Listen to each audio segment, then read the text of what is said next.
हम सब लोग मिलके ज़रूर बीजेपी और कांग्रेस दोनों को हटाएंगे। વિસાવદરના ખેડૂતો અને ગુજરાતના લોકો માટે અવાજ ઉઠાવવા માટે આ ચૂંટણીમાં હું ઉતરું. ખાસ કરીને વિસાવદરના ખેડૂતોનો વિશેષ આભાર માનીશ. મારી ચેલેન્જ છે કે ભાજપની અંદર તાકાત હોય એટલી તાકાત લગાવી લે. ગોપાલ ઇટાલિયાને ભાજપ ક્યારેય ડરાવી કે તોડી નહીં શકે. ગુજરાતમાં રાજ્ય ચૂંટણી પંચે ચૂંટણીની તારીખો જાહેર કરે પહેલા જ આમ આદમી પાર્ટીએ વિસાવદરની પેટા ચૂંટણી માટે ગોપાલ ઇટાલિયાનું નામ જાહેર કર્યું છે અને ચર્ચાઓ એ વાતની છે કે ગોપાલ ઇટાલિયાનું નામ જાહેર થતાની સાથે જ અરવિંદ કેજરીવાલે જીતનો વિશ્વાસ વ્યક્ત કરતા એવું કહ્યું છે કે અમે અહીંયા ભાજપ અને કોંગ્રેસને હરાવીશું. નમસ્કાર, આપ જોઈ રહ્યા છો ન્યૂઝરૂમ ને આપની સાથે હું છું પ્રદીપ. ગુજરાતની અંદર વિધાનસભાની પેટા ચૂંટણી, વિસાવદર બેઠકની પેટા ચૂંટણીની તૈયારીઓ શરૂ થવામાં હવે ગણતરીના દિવસો છે. તેવામાં આમ આદમી પાર્ટીએ તેમના ઉમેદવારના નામની જાહેરાત કરી છે અને ઉમેદવાર બીજું કોઈ નહીં પરંતુ ગુજરાત પ્રદેશના પૂર્વ પ્રમુખ ગોપાલ ઇટાલિયાનું નામ છે. ગોપાલ ઇટાલિયાનું નામ જાહેર થયું ત્યારથી એવી ચર્ચાઓ હતી કે વિસાવદરની અંદર હવે આમ આદમી પાર્ટી અને કોંગ્રેસનું ગઠબંધન જોવા મળશે.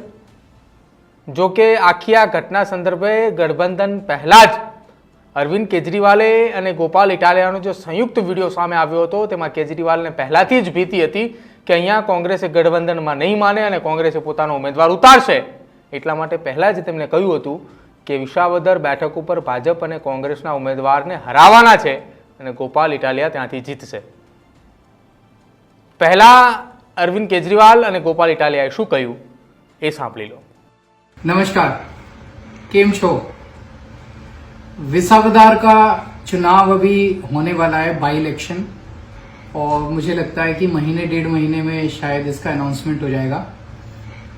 विसावदर से गोपाल इटालिया भाई को हम लोग जिम्मेदारी दे रहे हैं वहां से चुनाव लड़ने की, और मुझे पूरी उम्मीद है कि गोपाल इटालिया एक बहुत मजबूत कैंडिडेट होंगे और वहां से जीत के आएंगे.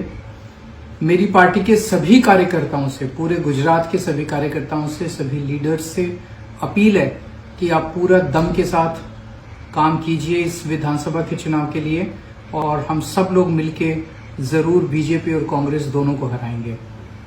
દોસ્તો, સૌથી પહેલા તો હું ગુજરાતના તમામ લોકો અને વિસાવદરના ખેડૂતોનો આભાર માનીશ કે ઘણા લાંબા સમયથી એમની લાગણી હતી કે ગોપાલભાઈ ઇટાલિયા વિસાવદરથી ચૂંટણી લડે. મેં અરવિંદ કેજરીવાલજીને વિનંતી કરી અને અરવિંદજીએ મને એક જવાબદારી સોંપી છે કે વિસાવદરના ખેડૂતો અને ગુજરાતના લોકો માટે અવાજ ઉઠાવવા માટે આ ચૂંટણીમાં હું ઉતરું.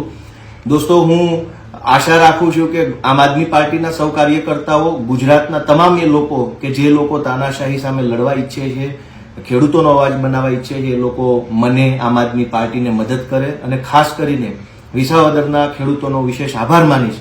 અને એક ખાસ મહત્વની વાત એ છે કે ગુજરાતમાં ભાજપે આજ દિવસ સુધીમાં કોઈ પણ ધારાસભ્યને કે કોઈ પણ આગેવાનને ડરાવીને, ધમકાવીને, લલચાવીને તોડી પાડ્યો છે.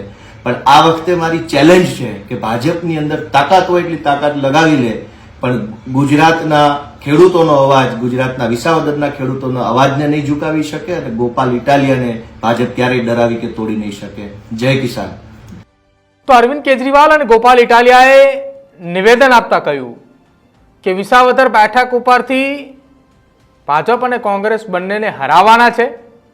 જો કે સામે પક્ષે ગોપાલ ઇટાલિયાએ વિસાવદર બેઠક કઈ રીતે જીતવાની છે અને વિસાવદર બેઠકનો મુખ્ય મુદ્દો પ્રચારનો કયો રહેશે એ પણ આ વિડીયો મારફતે તેમને જણાવ્યું.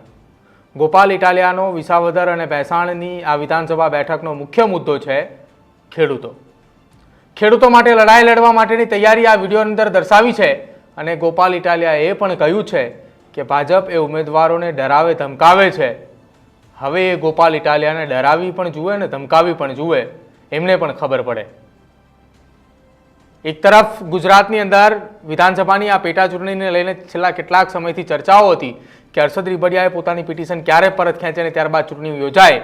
જો કે હવે પિટિશન તો પરત ખેંચાઈ ચૂકી છે, પરંતુ આમ આદમી પાર્ટીએ તારીખ જાહેર થાય એ પહેલાં ઉમેદવારનું નામ જાહેર કર્યું છે અને ગોપાલ ઇટાલિયા વિસાવદર ચૂંટણી લડવા માટેની તૈયારી પણ દર્શાવી અને વિસાવદરના લોકોનો આભાર પણ માન્યો કે જે વિસાવદરના લોકો એવું કહી રહ્યા હતા કે ગોપાલ ઇટાલિયા અહીંથી આવીને ચૂંટણી લડે, એ તમામ ખેડૂતોનો તેમને આભાર માન્યો.